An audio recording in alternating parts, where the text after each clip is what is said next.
Ana acordou sobressaltada com o som do telefone tocando insistentemente na mesinha de cabeceira. Era Sofia, a amiga inseparável do seu irmão Miguel, que ligava do nada, propondo uma viagem inesperada às montanhas da Serra da Estrela. Preciso de ar fresco, Ana. Vem comigo? É só um fim de semana para desconectar, disse ela com uma voz que misturava urgência e leveza forçada. Ana hesitou, mas aceitou, sem imaginar que aquelas palavras escondiam um abismo. Chegaram à Vila de Manteigas ao entardecer, o ar frio cortando como lâminas invisíveis. Sofia dirigia o carro antigo com uma determinação que Ana nunca vira antes, os olhos fixos na estrada sinuosa, como se fugisse de algo. Ana, com 28 anos, era a típica filha obediente de uma família católica conservadora de Lisboa, formada em direito, noiva de um homem respeitável chamado Pedro e sempre evitando os olhares que a sociedade lançava sobre quem ousava ser diferente. Mas ultimamente, uma inquietude crescia dentro dela, um vazio que nem as orações na igreja conseguiam preencher. Pararam num pequeno chalé alugado, rodeado por pinheiros altos que sussurravam segredos ao vento. Sofia preparou um jantar simples, queijo da serra, pão fresco e vinho tinto, mas o clima estava carregado. Por que me trouxeste aqui, Sofia? Não é só para desconectar, pois não? Perguntou Ana, sentindo o coração acelerar. Sofia, com os seus 32 anos, cabelos castanhos ondulados e um sorriso que sempre encantava todos, baixou os olhos para o copo de vinho. Ana, há algo que preciso te dizer. Algo que pode mudar tudo entre nós. A confissão veio como um trovão. Sofia contou que, há anos, nutria sentimentos por Ana, sentimentos que iam além da amizade. Eu sou assim, Ana. Sempre fui. Mas na nossa sociedade, ser lésbica é como carregar uma cruz invisível. O teu irmão sabe, mas pediu-me para ficar calada. E agora? Não aguento mais. Ana sentiu o mundo girar. Ela própria lutava com dúvidas semelhantes, olhares furtivos para mulheres que a atraíam mais do que Pedro jamais conseguiria. Mas admitir isso? Era trair a família, a fé, tudo o que lhe ensinaram. A noite avançou em silêncio tenso. Ana caminhou sozinha pela floresta próxima, o chão coberto de neve fina refletindo a lua. Pensava na mãe, Dona Maria, que sonhava com um casamento grandioso na sede de Lisboa, e no pai, um homem rígido que via a homossexualidade como um pecado imperdoável. O que diriam se soubessem, murmurava para si mesma.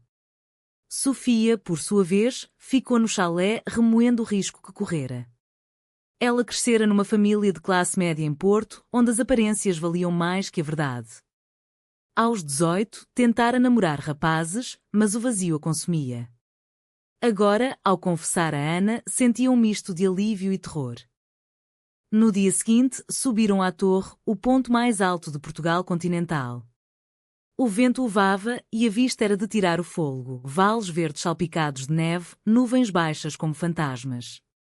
Ali, no topo, Sofia pressionou. Ana, eu vejo em ti o mesmo conflito que vivi. Não negues a ti própria. Ana rebateu, irritada. E se eu negar? E se escolher o caminho fácil, casar com Pedro e fingir que nada disto aconteceu? A discussão escalou, vozes e quando no vazio. Sofia argumentou sobre a liberdade, sobre viver autenticamente, mas Ana via apenas as consequências, o escândalo familiar, os amigos que se afastariam, o emprego em risco num escritório conservador. Desceram a montanha em silêncio, cada uma perdida nos seus pensamentos.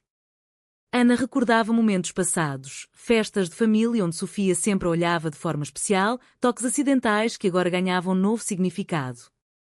Será que sempre soube? Questionava-se. Sofia, dirigindo de volta ao chalé, pensava no preço da honestidade. Já perdera uma namorada anterior por pressão social, agora arriscava a amizade com Miguel e, pior, magoar Ana. À noite, sentadas à lareira, Ana finalmente abriu-se um pouco. Eu sinto algo também, Sofia. Mas tenho medo. A minha família. Eles me deserdariam. Sofia tocou-lhe a mão, um gesto simples mas carregado de emoção. O medo é o que nos prende, Ana. Mas e se a felicidade valer o risco? Aquela noite marcou o início de uma aliança frágil, mas o caminho à frente prometia tormentas. Ana sonhou com casamentos arruinados e olhares acusadores. Acordou suada, decidida a confrontar Sofia mais uma vez. E se formos descobertas? O que acontece então? Sofia respondeu com uma história pessoal. Aos 25, fora despedida de um emprego por rumores sobre a sua orientação. Aprendi a ser resiliente, Ana. Mas cada escolha tem um preço. O fim de semana terminava, mas a viagem de volta a Lisboa era apenas o começo de um furacão emocional. Ana via Pedro à espera, com planos de noivado, enquanto Sofia planeava como navegar esta nova realidade. O carro serpenteava pelas estradas e Ana sentia o peso da decisão iminente. De volta a Lisboa, Ana tentou retomar a rotina, mas a confissão de Sofia coava como um eco persistente. Pedro, o noivo perfeito aos olhos da sociedade, advogado bem-sucedido, católico devoto, notou a distração dela. O que se passa, amor? Pareces distante desde essa viagem com a Sofia. Ana mentiu, dizendo que era cansaço, mas por dentro, um turbilhão a consumia. Encontros secretos com Sofia começaram, cafés escondidos em Alfama, passeios noturnos pelo Tejo, onde podiam falar abertamente. Sofia partilhava histórias da sua vida, a rejeição inicial dos pais, que a obrigaram a terapia de conversão disfarçada de ajuda espiritual. Eles achavam que era uma fase, Ana. Mas eu sabia que era quem sou. Ana ouvia, fascinada e aterrorizada. Ela própria começava a questionar o noivado. Pedro representava segurança, mas Sofia representava paixão autêntica. E se eu terminar tudo, pensava Ana, imaginando a fúria da família. A pressão familiar intensificou-se. Dona Maria organizou um jantar para discutir o casamento. Ana, o Pedro é um bom homem. Não há tempo a perder. Queres filhos, não queres? O pai, Sr. João, assentia, citando passagens da Bíblia sobre família tradicional. Ana sentia-se sufocada, os olhos marejados. Nessa noite, ligou a Sofia em desespero. Não aguento mais esta farsa. Sofia incentivou-a, ser honesta contigo mesma. Mas prepara-te para o backlash. Um encontro clandestino no Parque Eduardo VII quase a expôs. Um amigo de Miguel viu-as de mãos dadas e franziu o sobrolho. O que fazes com a Sofia, Ana? O Pedro sabe? Ana negou, mas o pânico instalou-se. Sofia, mais experiente, avisou: a sociedade portuguesa ainda é conservadora. Em cidades pequenas, é pior, mas mesmo em Lisboa, os julgamentos voam. Miguel, o irmão de Ana, descobriu por acidente. Encontrou mensagens no telemóvel de Sofia. Confrontou-a: estás louca? A Ana é noiva. Isso vai destruir a família. Sofia defendeu-se: o amor não escolhe, Miguel. E a Ana sente o mesmo. Miguel, dividido entre a lealdade à irmã e à amiga, alertou Ana: pensa bem no que estás a fazer. Os pais não o vão perdoar. Ana enfrentou um dilema moral: trair Pedro, que a amava genuinamente, ou negar os seus sentimentos por Sofia? Escolheu confrontar Pedro. Num café encheado, disse-lhe a verdade parcial: preciso de tempo, Pedro. Não estou pronta. Ele, magoado, insistiu: é por causa de alguém? Diz-me. Ana calou-se, mas o silêncio falou volumes. Pedro saiu furioso, prometendo contar à família. A reação em cadeia começou. Dona Maria chorou ao saber do adiamento do noivado. O que fizeste de errado, filha? Deus nos ajude. Senhor João foi mais duro, isso é influência má. Essa Sofia. Ouvi rumores sobre ela. Ana defendeu Sofia, mas o confronto escalou para gritos. Se escolheres esse caminho pecaminoso, não és mais minha filha. Sofia, por seu lado, lidava com o seu próprio inferno. Os pais, ao saberem do envolvimento com Ana, cortaram o contacto. Já te demos chances, Sofia. Isto é o fim. Ela perdeu o emprego numa agência de turismo, despedida por razões éticas após rumores. Vês, Ana? Este é o preço da verdade. Apesar das perdas, o laço entre elas fortalecia. Num apartamento modesto em bairro alto, partilhavam noites de conversa profunda. Ana questionava a fé: como pode o amor ser pecado? Sofia respondia com filosofia: a sociedade impõe regras, mas o coração segue às suas próprias. Mas a traição veio de onde menos esperavam. Miguel, pressionado pela família, revelou tudo aos pais. Foi para o bem dela, justificou. Ana sentiu-se traída pelo irmão. Como pudeste, Miguel? Eras o único que entendia Sofia. A família reuniu-se para uma intervenção. Ana, precisas de ajuda. Isso é uma ilusão. Ana fugiu para a casa de Sofia, mas o dano estava feito. Pedro, vingativo, espalhou rumores no círculo social, isolando-as mais. Somos párias agora, disse Sofia, abraçando Ana. Mas no fundo, Ana duvidava. Valeu a pena? A tensão culminava numa viagem de volta às montanhas, buscando clareza. Ali, no mesmo topo, Ana confrontou Sofia. E se tudo isto for um erro? Sofia, com lágrimas, respondeu: o erro é viver uma mentira. A segunda viagem à Serra da Estrela foi diferente, carregada de urgência e desespero. Ana e Sofia subiram trilhos íngremes, o ar rarefeito espelhando a sufocação das suas vidas. Precisamos decidir o futuro, disse Ana, ofegante. Sofia concordou, mas o medo pairava. De volta ao chalé, planearam talvez mudar para Porto, onde Sofia tinha contactos, ou até emigrar para um país mais tolerante como Espanha. Mas a realidade bateu à porta. Um telefonema de Dona Maria: Ana, o teu pai está doente. Volta para casa. Era um infarto leve, mas suficiente para guilt trip. Ana hesitou: e se for uma armadilha? Sofia incentivou: vai. Enfrenta-os. Eu espero. Em Lisboa, no hospital, Sr. João, pálido na cama, olhou para Ana com olhos acusadores. Isto é por tua causa, filha. O stress de saber. Ana rebateu: pai, o amor não causa doenças. A intolerância sim. Dona Maria interveio: pensa na família, Ana. Pedro ainda te quer de volta. Mas Ana via manipulação, era uma tentativa de a reconquistar para o caminho certo. Miguel, arrependido da traição, pediu perdão: fiz mal, mana. Mas via o sofrimento dos pais. Ana perdoou, mas com reservas. A lealdade tem limites, Miguel. Ele prometeu ajudar, vou falar com eles por ti. Sofia, sozinha em Lisboa, enfrentava o seu próprio abismo. Uma ex-namorada, Rita, reapareceu, oferecendo apoio mas com segundas intenções. Deixa a Ana, Sofia. Ela vai-te arrastar para baixo. Sofia resistiu, mas a dúvida plantou-se. E se Rita tiver razão? Ana ainda é nova nisto. Ana voltou do hospital fortalecida, mas encontrou Sofia distante. O que se passa? Sofia confessou o encontro com Rita. Nada aconteceu, mas fez-me pensar no nosso futuro incerto. Ana sentiu ciúme e insegurança. Estás a duvidar de nós? A discussão virou briga, acusações de fraqueza, de não compromisso. No auge, Ana gritou: talvez devêssemos terminar. Assim evitas mais dor. Sofia, magoada, saiu porta fora. Ana ficou sozinha, chorando, questionando cada escolha. Foi tudo uma ilusão? Dias depois, reconciliaram-se num café em Belém. Desculpa, Ana.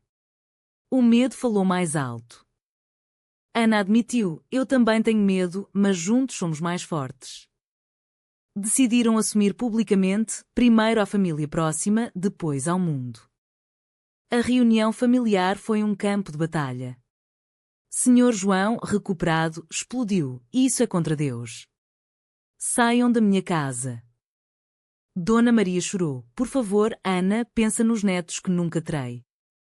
Miguel defendeu: eles amam-se, pais. Aceitem. Mas o fosso era profundo. Sofia perdeu mais, amigos viraram as costas, chamando-a de influenciadora negativa.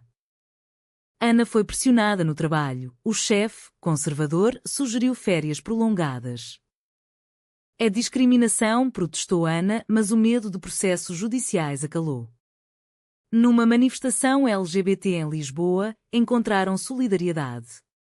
Não estão sozinhas, disse uma ativista. Ali, Ana falou pela primeira vez: o amor não tem género. Sofia orgulhava-se, mas o custo era alto: ameaças anónimas online, olhares hostis na rua.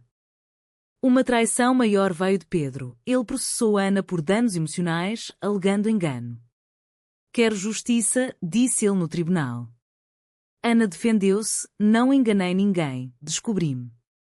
O juiz, simpático, arquivou, mas a mídia sensacionalista explorou. Escândalo lésbico em família lisboeta. Abaladas, fugiram para as montanhas novamente. Ali, no silêncio, Ana propôs: casemos em Espanha. Sofia hesitou: e a família? Ana: eles virão ou não? Mas nós merecemos felicidade. Mas o destino testou-as mais. Sofia recebeu uma oferta de emprego em Berlim. É uma chance de recomeço, Ana. Vens? Ana dividida: deixar Portugal, a família doente? A proposta de Berlim pairava como uma nuvem escura. Ana via oportunidades, uma sociedade mais aberta, longe dos julgamentos portugueses. Mas o pai doente, a mãe sozinha, como abandoná-los? É egoísmo meu? Questionava-se. Sofia pressionava gentilmente: é o nosso futuro, Ana. Aqui sufocamos. Miguel interveio: vai, mana. Eu cuido dos pais. Eles vão aceitar eventualmente. Mas Dona Maria suplicou: não me abandones, filha. Já perdemos tanto. Ana sentia-se rasgada, lealdade familiar versus amor próprio. Numa noite chuvosa em Lisboa, Ana confrontou Sofia: se eu ficar, terminas? Sofia, com lágrimas: não quero, mas não posso ficar presa aqui. A decisão pesava: sacrificar o relacionamento ou a família? Ana optou por um meio-termo: ir a Berlim por uns meses, testar. Mas Sr. João piorou: outro enfarte, desta vez grave. No hospital, ele murmurou: desculpa, Ana. Tive medo de te perder. Era um vislumbre de aceitação? Ana chorou: pai, eu sou quem sou. Sofia apoiou, mas a distância crescia. Em Berlim, Sofia adaptava-se rápido: novo emprego, amigos LGBT. Ana, visitando, via a liberdade: casais do mesmo sexo de mãos dadas, sem olhares. Podíamos ser felizes aqui, disse Sofia. De volta a Portugal, a pressão social intensificou. Rumores no trabalho levaram à demissão de Ana, incompatível com a imagem da firma. Desempregada, deprimida, questionava: valeu a pena? Uma traição final: Miguel, sob pressão, convenceu os pais a deserdar Ana. É para o teu bem, disse ele. Ana, furiosa: traíste-me de novo. Miguel, eles estavam a sofrer. Sozinha, Ana procurou Sofia em Berlim. Ali, reconectaram: desculpa à distância, disse Sofia. Mas Ana trouxe notícias: os pais cortaram-me. Sou livre, mas partida. Viveram juntas em Berlim, mas o passado assombrava. Ana sonhava com Lisboa, a família. Sofia, sentindo a infelicidade: volta se quiseres. Não te prendo. Ana voltou para uma reconciliação tentativa.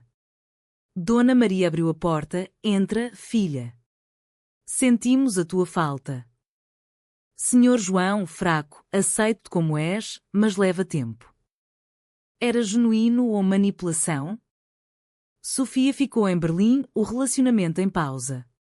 Dá tempo, Ana. Mas a separação doía: chamadas noturnas, saudades. Numa visita surpresa, Sofia apareceu em Lisboa: não aguento sem ti. Confrontaram a família juntas. Senhor João, se ela te faz feliz, quem sou eu para julgar? Dona Maria, bem-vinda, Sofia. Mas a sociedade não perdoava fácil. No trabalho novo de Ana, discriminação sutil, promoções negadas. Sofia, de volta, enfrentava o mesmo. Numa manifestação em Porto, foram atacadas verbalmente, pecadoras. Sofia rebateu: o amor vence o ódio. Mas o incidente abalou Ana, e se nunca mudar? Veio gradual, Ana escreveu um blog anónimo sobre a sua jornada, inspirando outras. Somos muitas, lia comentários. Sofia propôs casamento, em Portugal, agora legal. Ana aceitou, mas com reservas. E a família? O casamento foi pequeno, em Sintra, amigos selecionados, Miguel como padrinho. Pais presentes, tensos mas ali. É um começo, disse Ana. Mas o preço, amizades perdidas, carreiras afetadas, saúde mental abalada. O casamento em Sintra foi um oásis num deserto de lutas. Sob os castelos antigos, Ana e Sofia trocaram votos, na alegria e na dor, contra um mundo preciso. Miguel aplaudiu, os pais observavam em silêncio misto de aceitação e reserva. Dona Maria sussurrou: estou a tentar, filha. Senhor João assentiu: Deus ama todos. Mas a lua de mel em Madeira trouxe reflexões. Pagamos caro, Sofia. Valeu? Sofia, sim, porque somos autênticas. Ana concordava, mas cicatrizes permaneciam, noites de insônia, terapia para curar traumas. De volta, enfrentaram mais, uma lei proposta no Parlamento sobre direitos LGBT, mas backlash conservador. Ana juntou-se a ativismo, petições, marchas. Pela próxima geração, dizia. Sofia, empregada numa ONG, ajudava outras mulheres. A tua história inspira, Ana. Mas uma crise, Pedro reapareceu, pedindo perdão. Errei. Fui ciumento. Ana rejeitou, o passado fica lá. Miguel casou, convidando-as, sinal de normalidade. Pais interagiam com Sofia, conta-nos da tua família. Era progresso lento. Mas um revés, Senhor João recaiu, culpando stress. No hospital, confessou: aceito-vos, mas a sociedade não. Protegei-vos. Morreu dias depois, deixando Ana em luto. Ele tentou, no fim. O funeral reuniu família, olhares mistos, mas sem confrontos. Dona Maria mudou. Viva a tua vida, Ana. Eu apoio. Anos passaram, Ana e Sofia adotaram uma criança, lutando burocracia.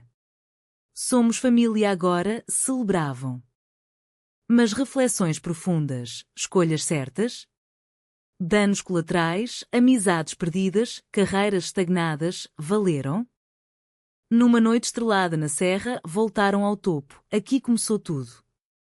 Sofia, sem arrependimentos. Ana, mas e se tivéssemos escolhido diferente?